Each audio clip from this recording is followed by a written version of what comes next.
Hey everybody, it's Perch. This is Ten of Swords, part 18. It's another one of those days where there's 3 Ten of Swords books in 1 week. Thankfully, only one more week of this, and then we can get back to normalcy. Everybody remind me not to do this again. That next week we are getting the 3 issues and the conclusion, basically, this whole thing. But I stick to my word. I'm reviewing all these issues, even though here's an interesting way to look at this, by the way. When I did House of X Powers of 10, every video I put up would be like 1,000 views in an hour. It would get really, like, immediately a lot of attention, a lot of people kind of engaging.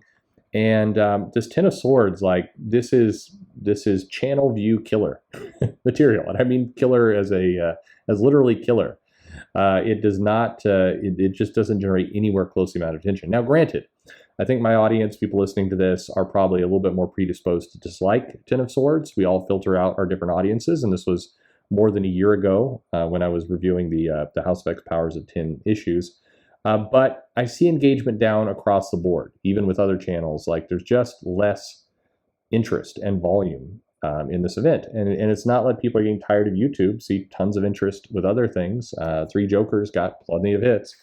So it's interesting to track in that way, but I digress. We're into Hellions, and so Hellions was a title that frustrated me because basically in the previous issue it felt like a tacked on side quest, and it is a tacked on side quest. It's not relevant to the Ten of Swords story, but keep in mind when the last issue came out, we still were under the impression we were going to get an actual tournament at some point, and then the Hellions were basically sent off to go find the swords before the tournament began so that they could sabotage it and Krakoa would win by default.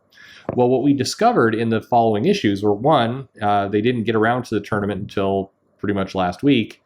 And then, well, not pretty much, actually, until last week. And then on top of that, the swords were irrelevant. Like, it was gather up your swords, but by and large, there was no point to the sword. The vast majority, as in like 90%, don't use swords. Last week it was just a little bit, but this week we learned that there's like dance and fashion show contests and other kind of silly nonsense that has nothing to do with swords at all. So it really, the swords is a complete, it's tied into the tarot card, the tarot deck, certainly, but there are no swords here. So this entire mission is stupid. So coming into this issue, they're on a dumb quest that doesn't matter anymore. So you might be thinking to yourself, this means this comic is going to suck because it is a unnecessary tie-in to an event where their whole mission and mandate and everything they're doing does not matter. So how do you make something good out of all that? Well, our comic opens in Araco, and basically what has happened is through a gate, the Dryador Gate. Well, the gates look the same. I don't know, but anyway, they all had the same architect. So our intrepid Marauders team comes through, and we see right away that Nanny's, like, half of her head is missing, and Havoc has lost an eye, and everybody is in really bad shape. This team is looking terrible. Wildchild is an absolute mess. They're starving, and how long have they been doing this? But Mr. Sinister is leading the way and is very chipper about the whole thing. So as they come to Araco, they basically, we still that Scalp Hunter or Grey Crow is still under Impus control. He's got like a little beard growing. So again, it feels like they've been at this for a week or more. Nobody knows. And Havoc is mad and everything else. So as they enter into this wasteland, they come across this strange creature just hanging out on the rocks. And Psylocke says, "Where are the 10 swords of Araco? Where they gathered?" And this mysterious stranger said, "Children, the swords are already in the other world. They are wielded by the champions in a contest that's well underway. You dumbass, who sent you on this dullard's errand?" So eyes all go to Sinister, like, you ass, what did you do? And so they have a little argument. And Sinister pulls out some, just because you're wandering around doesn't mean you're lost necessarily, and just, there's some comedy there. And basically, as they're doing this mysterious creature who's really analogous to Professor X. It's Arako's Professor X. It's like, let's see, but an evil version, or eviler, I don't know. He's saying, what were you thinking? He gets into Sinister's head, and he reveals that Mr. Sinister led the entire group here not to get the swords, that he has no interest in that whole contest, and that he came this way to collect the genes of Arako's mutants, which is in brand for Sinister. Now, that's an interesting twist. This is a good twist. It explains why this kind of meandering, nonsensical side quest, it doesn't completely explain why Sinister didn't want to go initially, or if he came up with his plan on the fly, or whatever it happens to be. So as Havoc turns on them, he's like, you know what? Let's bring it. Now, Sinister is behaving and acting terrible. I mean, just like super goofy. But this kind of evil Professor X, analogy says, to me, my locus vile. And up comes 5 weirdly misshapen Cronenberg-like mutants that show up, and we get Terran, the Uncaring. We get that this is the Professor X like character. He basically can bend mutants and genes and sculpt things, and it's an interesting background here. And then we get the other members of the Locus Vile: Mother Rapture, Hex Butcher, Sick Bird, Mudgear the Recanter, and Amanito Fetus. But it is, there's some interesting stuff here. It's hard to tell if these characters are just like complete throwaway characters, or if we're going to see them again. Who knows? I have a feeling that some of the fans reading this comic will demand to see more of the Locus Vile, the sin-bloodied scourge of Amanith. I suspect so, because this issue has been so dull in a lot of cases, that here we're introducing some characters that are threatening, and so people demand for more.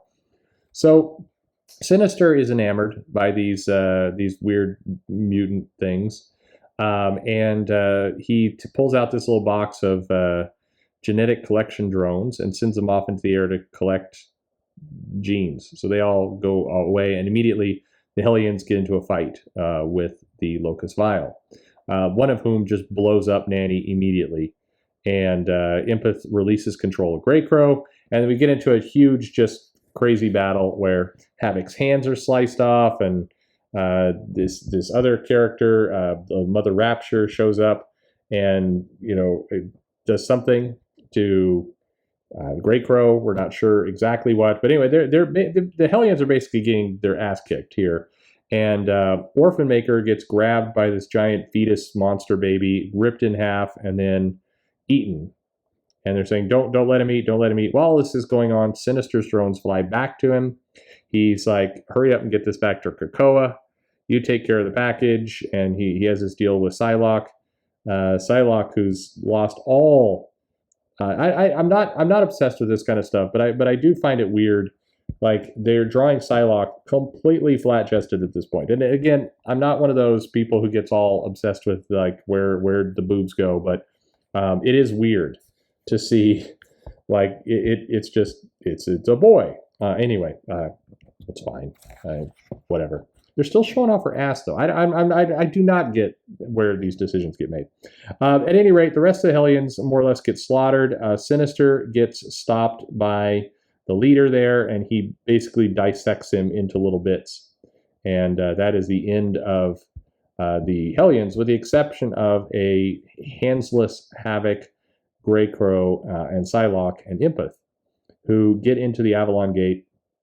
They're trying to get back, but they're immediately stopped by the guards in togas, who say they're going to the dungeon. Empath makes very short work of that, but Greycrow is no longer under his control. So Greycrow basically guts him with a knife and says, you don't die over here in Avalon. You better crawl toward this gate.